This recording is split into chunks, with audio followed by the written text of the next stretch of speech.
അടുത്ത വരുന്നത് നമ്മളിപ്പോൾ സെഗ്മെന്റേഷൻ കഴിഞ്ഞു. ഇനി അടുത്ത വരുന്ന ടാർഗറ്റിംഗ് ആണ്. സോ ടാർഗറ്റിംഗ് എന്ന് പറഞ്ഞാൽ നമ്മൾ സെഗ്മെന്റേഷൻ വഴിയിട്ട് നമുക്ക് എന്ത് ചെയ്യാൻ പറ്റില്ല, നമുക്ക് എല്ലാ ആൾക്കാർക്കും കൊടുക്കാനായിട്ട് പറ്റത്തില്ല.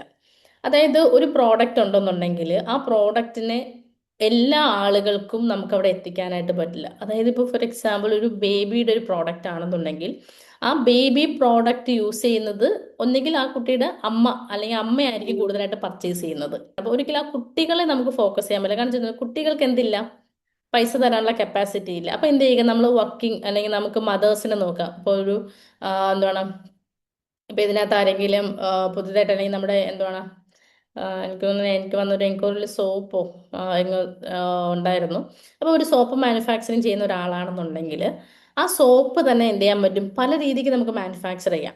അതായത് കുട്ടികൾക്ക് വേണ്ടി മാനുഫാക്ചർ ചെയ്യാം, അല്ലെങ്കിൽ നമുക്കൊരു ആയുർവേദ രീതിയിൽ മാനുഫാക്ചർ ചെയ്യാം, അല്ലെങ്കിൽ വേറെ അതിനകത്ത് തന്നെ കുറേ നമ്മുടെ എന്താണ് ആയുർവേദ അല്ലെങ്കിൽ അങ്ങനെയുള്ള സംഭവങ്ങൾ, അല്ലെങ്കിൽ സാധാരണ ഉള്ള ഒരു സോപ്പ് നമുക്ക് ഇത് ചെയ്ത് കൊടുക്കാൻ പറ്റും. സോ ഇങ്ങനെയൊക്കെ നമ്മൾ സോപ്പ് മാനുഫാക്ചർ ചെയ്യുമ്പോൾ ഒരു പർട്ടിക്കുലർ ആയിട്ടുള്ള ഒരു ഈ ഒരു ഗ്രൂപ്പിനെയാണ് നമ്മൾ ഫോക്കസ് ചെയ്യുന്നത്. ആ ഒരു ഗ്രൂപ്പിനെയാണ് എന്ത് പറയുന്നത്, നമ്മൾ ടാർഗറ്റിംഗ് ആയിട്ട് പറയുന്നത്. സോ നമ്മുടെ പ്രോഡക്റ്റ് ആർക്കാണോ എത്തിക്കേണ്ടത്, ഇത് ലിസൺ ചെയ്യുക, പ്രോഡക്റ്റ് ആർക്കാണോ എത്തിക്കേണ്ടത് അവരെയാണ് നമ്മൾ എന്ത് ചെയ്യാനുള്ളത്, ടാർഗറ്റ് ചെയ്യാനുള്ളത്.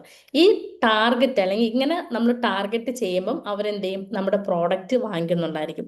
അല്ലാതെ നമുക്കിപ്പോൾ ഒരു കുട്ടിക്ക് അല്ലെങ്കിൽ ഒരു കുട്ടിക്ക് 10 വയസ്സായ ഒരു കുട്ടിക്ക് ഉള്ളൊരു പ്രോഡക്റ്റിനെ ഒരു 50 വയസ്സായ ഒരാൾക്ക് നമ്മൾ കൊടുത്തിട്ട് കാര്യമില്ല.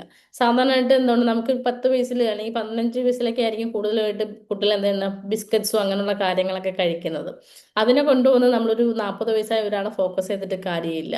ഇപ്പൊ ഒരു കുട്ടികളുടെ ഡ്രസ്സ് എടുത്തുകൊണ്ട് വേറെ വലിയൊരാൾക്ക് നമ്മൾ ഫോക്കസ് ചെയ്തിട്ട് കാര്യമില്ല. അപ്പൊ നമ്മൾ എന്താണോ ആർക്കാണോ കൊടുക്കാനുള്ളത് ആ വ്യക്തിയിലോട്ട് നമ്മൾ എത്തിക്കുക. അതിനെയാണ് നമ്മൾ ടാർഗറ്റിംഗ് ആയിട്ട് പറയുന്നത്. അപ്പോൾ ഈ ഒരു ടാർഗറ്റിംഗ് നമ്മൾ കറക്റ്റ് ആയിരിക്കണം. അതായത് നമ്മുടെ ടാർഗറ്റ് എന്ന് പറയുമ്പം ഇതുപോലെ തന്നെയാണ്, ഏജ് വൈസിൽ ടാർഗറ്റ് ചെയ്യാം, അല്ലെങ്കിൽ എന്താണ് വിമൻ അല്ലെങ്കിൽ മെൻ എന്ന് പറഞ്ഞുകൊണ്ട് നമുക്ക് ടാർഗറ്റ് ചെയ്യാം, അല്ലെങ്കിൽ നമുക്ക് സ്കില്ല് പഠിക്കണം അല്ലെങ്കിൽ സ്കിൽസിന് വേണ്ടിയിട്ട് നമുക്ക് കൊടുക്കാം. ഇങ്ങനെയൊക്കെ നമുക്ക് എന്ത് ചെയ്യാൻ പറ്റും, നമുക്ക് ടാർഗറ്റിംഗ് ചെയ്യാനായിട്ട് പറ്റും.